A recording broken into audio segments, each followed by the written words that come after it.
إن الحمد لله نحمده ونستعينه ونستهديه ونستغفره ونعوذ بالله من شرور أنفسنا ومن سيئات أعمالنا.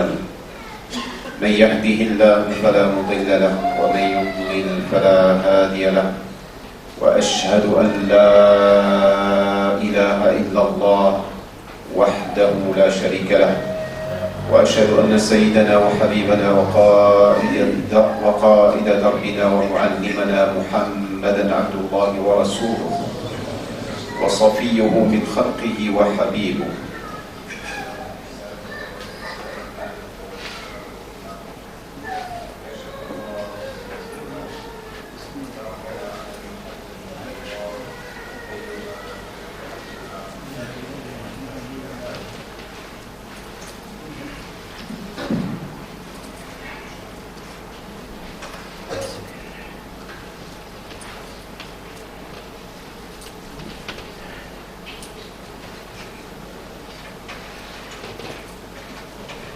اللهم صل وسلم وبارك على هذا النبي الكريم وعلى آله وصحابته أجمعين وعلى من اهتدى بهديه واستنى بسنته إلى يوم الدين.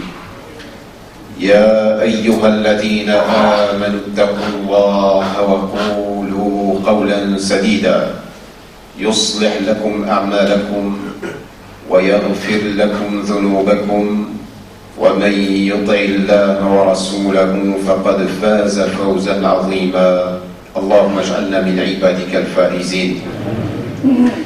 أما بعد، فإن أصدق الحديث كتاب الله، وخير الهدي هدي سيدنا محمد صلى الله عليه وسلم، وشر الأمور محدثاتها، وكل محدثة بدعة، وكل بدعة ضلالة، وكل ضلالة في النار. أعاذني الله وإياكم من الوقوع في ذلك. معاشر المسلمين والمسلمات، ما زالت أجواء العيد حاضرة بين ظهرانينا في هذه الأيام المباركة. وأجواء العيد تتماشى مع الفرحة والسرور، ولكن إخوة الإيمان، سرعان ما تعود الحقيقة إلى نصابها وتدلي إلينا ببعض الأمور التي ربما تترك أثرا مريرا في داخل الإنسان.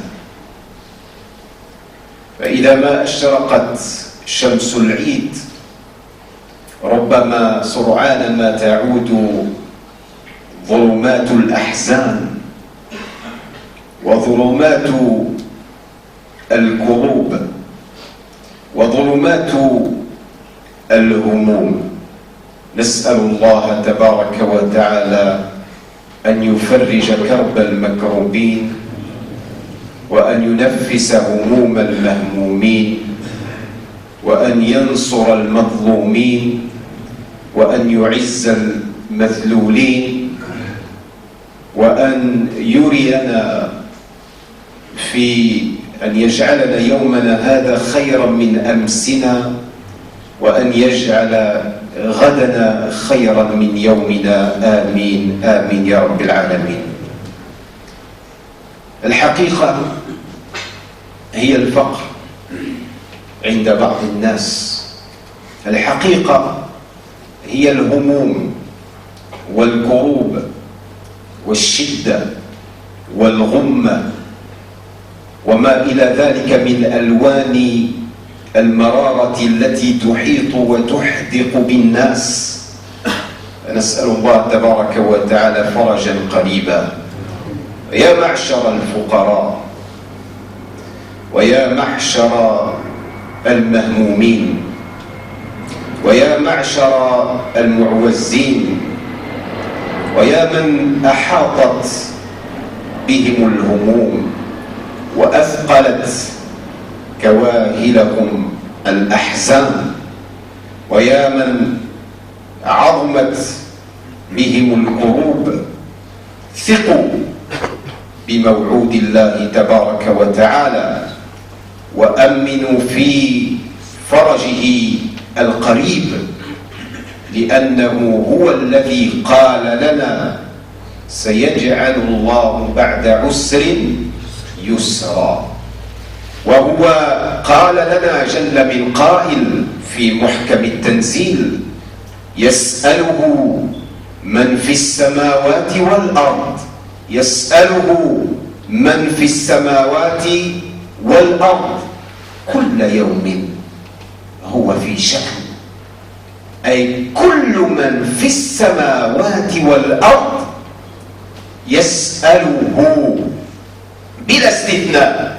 وهذا يدل على غنى ربنا المطلق وفقرنا وحاجتنا إلى مولانا وخالقنا ورازقنا ومفرج كروبنا، فنحن بحاجة ماسة إلى أن نتصل بالله تبارك وتعالى اتصالا وثيقا لا يتزعزع، لا يشوبه شك ولا يرتاب في ذلك المؤمن. يسأله من في السماوات والأرض، فالناس بلا استثناء كلهم يسألون الله، فمنهم من يسأل الله في السماوات وفي الأرض بلسان مقاله بأدعيته. من هم هؤلاء؟ هؤلاء هم المؤمنون، اللهم اجعلنا من المؤمنين حقا. ومنهم من يسأله بلسان حاله، لأن الكل مفتقر إلى الله تبارك وتعالى. يسأله من في السماوات والأرض كل يوم هو في شأن، أي أن الله تبارك وتعالى يتصرف في ملكوته تصرفا يظهر فيه كل يوم من عطائه ومن منعه ومن إحيائه ومن إماتته ومن إنزال رزقه. كل يوم هو في شأن سبحانه وتعالى. ومن شأنه عز وجل أن يغفر ذنبا، ومن شأنه أن يفرج كربا، ومن شأنه أن يرفع قوما، ومن شأنه أن يغني فقيرا، ومن شأنه أن يعافي سقيما، ومن شأنه أن يعز ذليلا، ومن شأنه أن يرفع وضيعا. كل يوم هو في شأن سبحانه وتعالى. فمهما اشتدت بك الهموم أيها المسلم أيتها المسلمة، فلا تيأس من روح الله، كما قال الله تبارك وتعالى: لا تيأسوا من روح الله فإنه لا ييأس من روح الله إلا القوم الكافرون. فهذا اليأس ليس من وصف المسلمين وليس من وصف المؤمنين، وإنما هو وصف ووسم القوم الكافرين. لماذا هو وصف ووسم الكافرين؟ لأن سبب اليأس هو الشك في ربوبية الله، أو الجهل بصفات الله، والجهل بفضل الله، والجهل بفرج الله، والجهل برحمة الله تبارك وتعالى. فاستحق أن يكون ذلك الإنسان الذي يجهل من هو الله ويشك في موعود الله أن يكون من الكافرين والعياذ بالله. اللهم اجعلنا من المؤمنين حقا. فلذلك أيها الإخوان، من أحاطت بهم الهموم عليه أن يلزم الاستغفار وأن يكثر من الدعاء والتقرب إلى الله تبارك وتعالى بالاستغفار. أما سمعتم قول الله تبارك وتعالى في محكم التنزيل: فقلت استغفروا ربكم إنه كان غفارا. الله سبحانه وتعالى غفار كثير الغفران ويحب أن يغفر لك. لا تتردد في أن تستغفر الله ليلا ونهارا. فقلت استغفروا ربكم إنه كان غفارا يرسل السماء عليكم مدرارا بالأمطار، وهو قد يكون كناية عن الفرج بعد الشدة.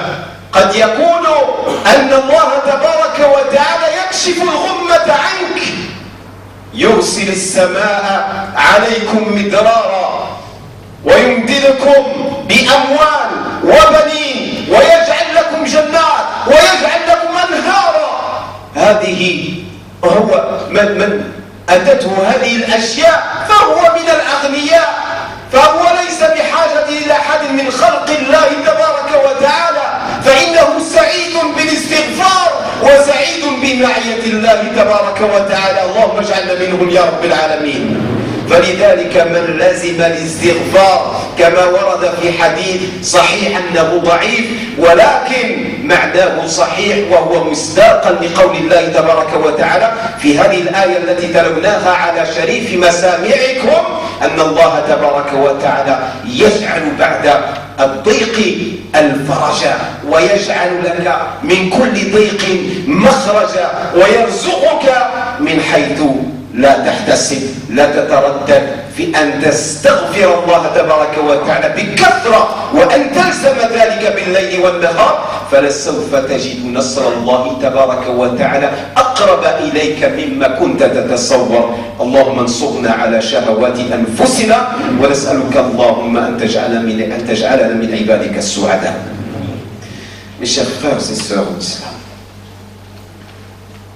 le climat du Eid est en train de se dissiper peu à peu avec ce qu'il nous a apporté comme joie et bonne humeur, pour laisser la place à une réalité qui parfois peut rimer avec l'amertume, peut rimer avec la difficulté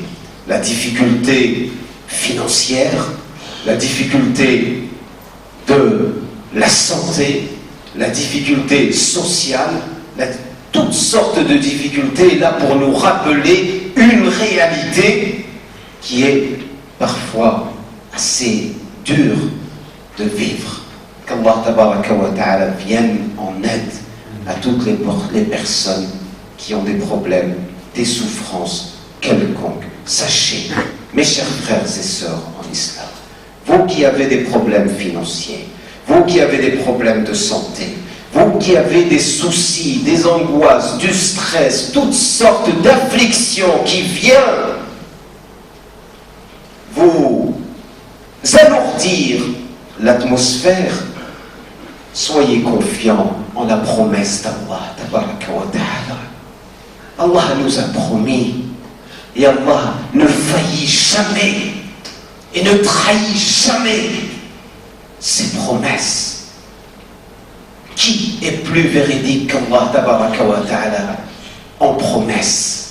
Existe-t-il quelqu'un qui tient aussi fermement à ses promesses que notre Créateur et notre Seigneur?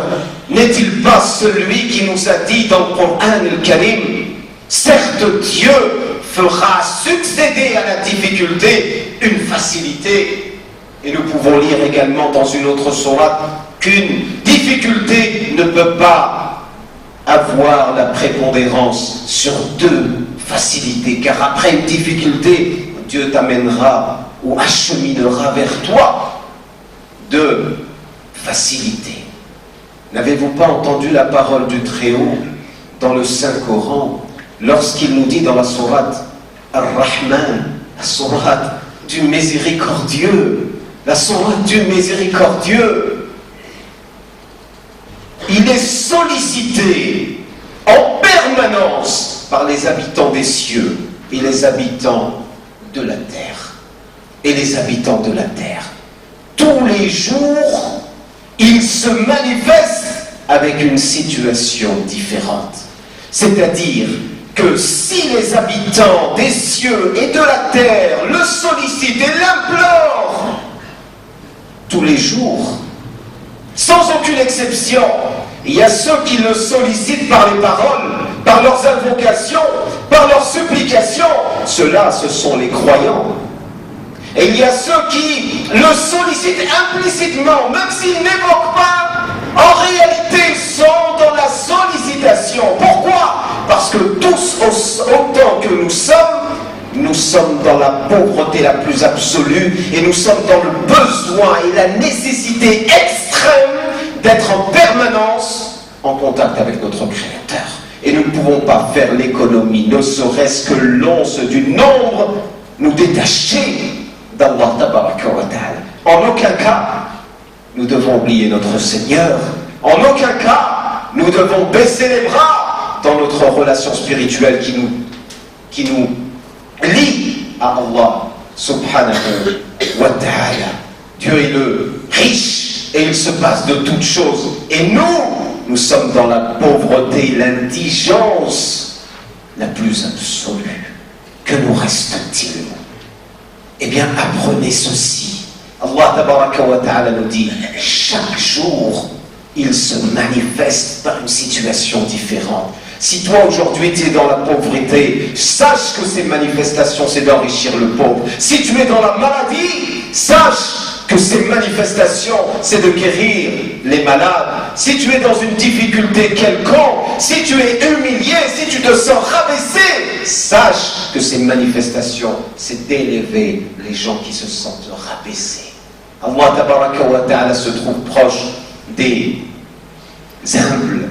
Allah tabaraka wa ta'ala se manifeste à toute personne qui s'expose de la meilleure des manières, avec une intelligence spirituelle et un cœur humble et soumis entre les mains du Créateur. Allah tabaraka wa ta'ala se manifestera à toi sans jamais, mais jamais désespérer de cette promesse. Car vous savez qui désespère de la promesse de Dieu et qui désespère du souffle apaisant de Dieu, qui désespère de la miséricorde de Dieu, ça ne peut pas être incroyant en aucun cas. Allah tabaraka wa ta'ala nous dit, ne désespère de la miséricorde de Dieu que les peuples de dénégateurs. Pourquoi ce sont des peuples de dénégateurs, ceux qui désespèrent de la miséricorde de Dieu? Tout simplement parce qu'ils ne croient plus en la promesse de Dieu et ils pensent que Dieu a failli et a trahi sa promesse, et ceci d'une ignorance manifeste au sujet d'Allah tabaraka wa ta'ala. Et on ne peut pas être croyant et désespéré de Dieu. On ne peut pas être croyant et désespéré de la miséricorde de Dieu. Absolument pas. En tant que croyant, au contraire, notre cœur doit battre et être resplendissant de bonheur à l'idée de savoir que le secours de Dieu est proche. Même si tu penses que ça a trop duré, même si l'idée te traverse que tu devras encore attendre et attendre et attendre, sache que la promesse de Dieu est proche. Et il y a une incitation, aussi bien dans le Coran que dans la sunna de notre prophète Muhammad sallallahu alayhi wa sallam, à toutes celles et ceux qui vivent des difficultés dans leur vie, quelles qu'elles soient ces difficultés, eh bien, c'est de revenir vers Dieu. C'est de revenir vers Dieu avec un cœur repentant et en remuant sa langue, et bien évidemment en faisant palpitant son cœur avant, avec le repentir, l'istighfar, la demande de pardon. N'avez-vous pas entendu la parole d'Allah tabaraka wa ta'ala dans la sourate Nuh? Allah tabaraka wa ta'ala dit de Nuh qui dit à leur peuple, je leur ai dit, mon peuple, demandez pardon à Dieu, car Dieu aime à pardonner, il est plein de mansuétude, il est plein de miséricorde, et il aime le repentir. Innahu kana ghaffara. Et il va acheminer vers vous le ciel avec une pluie en averse. Ça peut être dans le sens propre du terme, comme dans le sens figuré, c'est-à-dire que va venir la solution à tes problèmes. La pluie est synonyme de vie, la pluie est synonyme de revitalisation, la pluie est synonyme de la plantation, elle pousse, et ce qui est un signe de grand espoir, à la seule condition que l'on revienne vers Dieu repentant, en répétant inlassablement et incessamment l'istighfar. Oh mon Dieu, je te demande pardon. Oh mon Dieu, je te demande pardon. Et il va vous enrichir par les richesses. Il va augmenter le nombre de vos enfants. Il va vous donner des jardins. Et il va vous donner des fleuves. Il va vous donner en réalité ce que vous recherchez. Et celui qui a ceci à sa disposition, de qui a-t-il besoin parmi les créatures? Il a le Créateur avec lui. Il a le Créateur. Que ta tristesse n'empoisonne pas la foi qui habite ton cœur. Que tes soucis, que tes angoisses, que tes inquiétudes, que tes problèmes financiers, que tes problèmes familiaux, que tes problèmes sociaux, que tes problèmes professionnels, que tes problèmes tout court ne viennent pas voiler ton cœur de Dieu. Sois avec Dieu, il sera avec toi. Qu'Allah tabaraka wa ta'ala aménage une issue favorable à toutes les personnes qui sont en souffrance et qui vivent des difficultés. أقول قولي هذا واستغفر الله لي ولكم فاستغفروا إنه هو الغفور.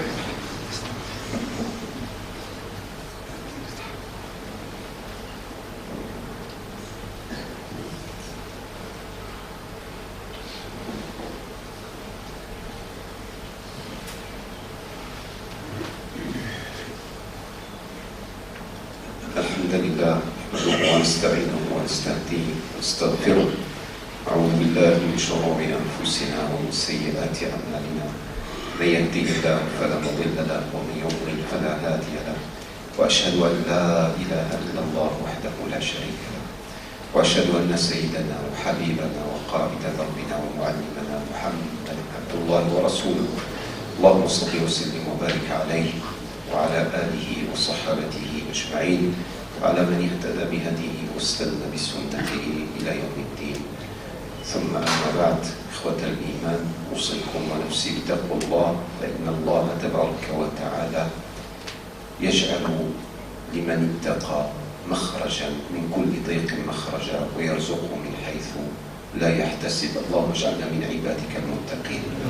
Chers frères et sœurs en islam, je vous incite et recommande ainsi qu'à moi-même de redoubler de piété, car Allah tabaraka wa ta'ala nous a dit dans le Coran clairement, ceux qui redoublent de piété, ceux dont les cœurs sont animés de piété, eh bien Dieu aménage une issue favorable à toutes leurs difficultés, à tous leurs problèmes, et leur assurera une subsistance de là où ils ne s'attendent pas, la voir venir.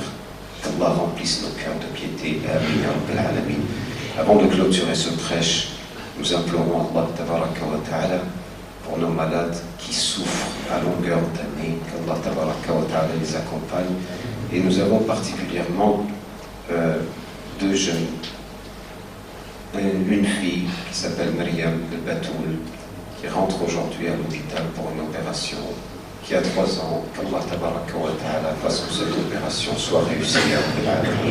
Qu'Allah subhanahu wa ta'ala la ramène à ses parents en bonne santé, qu'il ne laisse plus aucune séquelle après ce passage à l'hôpital. Et nous avons également le jeune Zakaria, âgé de 16 ans, qui est également actuellement au bloc opératoire. Sallallahu tabaraka wa ta'ala an yufarrija anhu wa an yashfiyahu wa an yashfiya mardana wa mardal muslimin. Nous pensons à notre frère Al-Hajj Rida, notre frère Arsalan, notre frère Al-Hajj Ahmad, le jeune Yanis et le jeune Subhan sur un fauteuil roulant. Qu'Allah tabaraka wa ta'ala les aide, qu'Allah tabaraka wa ta'ala allège leur souffrance et qu'Allah subhanahu wa ta'ala guérisse tous nos malades et toutes les personnes souffrantes à travers le monde. Ya Rabbil Alamin, Ya Akram al-Akramin, Allahumma shfi mardana, warham mawtana, wa tawalla amrana, وعافي مبتلانا واحسن عاقبتنا في الامور كلها واجعلنا من خزي الدنيا وعذاب الاخره يا رب العالمين. اللهم انا نسالك رضاك والجنه ونعوذ بك من سخطك والنار وادخلنا الجنه مع الابرار برحمتك يا عزيز يا غفار. اللهم الهمنا السداد والصواب والحكمه وفصل الخطاب وارنا اللهم الحق حقا وارزقنا اتباعه وارنا الباطل باطلا وارزقنا اجتنابه ولا تجعله ملتبسا علينا فنضل واجعلنا للمتقين إماما واهدنا اللهم لما اختلف فيه من الحق بإذنك فإنه لا يهدي لما اختلف فيه من الحق إلا أنت إنك تهدي من تشاء إلى صراط مستقيم. اللهم أصلح قلوبنا، اللهم أصلح ذات بيننا، اللهم وحد كلمتنا، اللهم وحد صفوفنا وانصرنا على أعدائنا وانصر اللهم إخواننا المستضعفين في مشارق الأرض ومغاربها. اللهم كن لهم في كل مكان، اللهم كن لهم في كل مكان، اللهم كن لهم في سوريا، اللهم كن لهم في فلسطين، اللهم كن لهم في ليبيا، اللهم كن لهم في كشمير، اللهم كن لهم في بورما، اللهم كن لهم في الصين، اللهم كن لهم في كل مكان برحمتك يا حنان يا منان يا رحيم يا رحمن. اللهم إنا نسألك فرجا قريبا ونصرا مؤزرا ونصرا قريبا يا رب العالمين يا أكرم الأكرمين يا رب العالمين. اللهم لا تدع لنا في مقامنا هذا ذنبا إلا غفرته ولا عيبا إلا سترته ولا دينا إلا قضيته ولا دينا إلا قضيته ولا ميتا إلا رحمته ولا مريضا إلا شفيته ولا مبتلا إلا عافيته ولا معسرا إلا يسرت له يا رب العالمين ولا طالبا إلا وفقته ونجحته ولا حاجة من حوائج الدنيا والآخرة هي لك رضا ولنا فيها صلاح إلا وقد يسرتها لنا يا رب العالمين يا أكرم الأكرمين يا أرحم الراحمين. هذا وصلوا وسلموا على سيدي وحبيبي وقرة عيني سيدنا محمد.